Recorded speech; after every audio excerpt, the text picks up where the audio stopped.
हालात कितने भी नासाज हों, दूसरों को हौसला दिया करें, क्योंकि अल्लाह पाक मायूसी पसंद नहीं करता।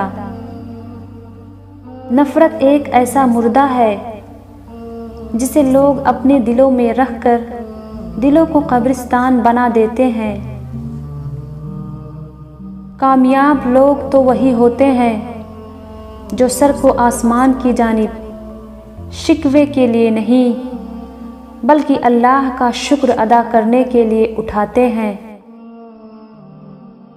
जब हम सब चुप करके बर्दाश्त कर लेते हैं तब हम दुनिया को बहुत अच्छे लगते हैं, और जब एक बार भी उनकी गलती उन्हें बता दें तो हम सबसे बुरे लगते हैं।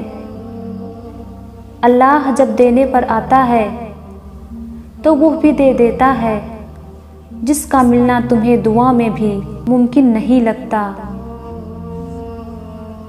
3 किस्म के इंसान कभी धोखा नहीं खाते। नंबर 1, जिन्हें खुद पर ज़्यादा यकीन हो और दूसरों पर कम। नंबर 2, जो सुनी सुनाई बात पर यकीन नहीं करते। और नंबर 3, जो दिल से मुखलिस होते हैं।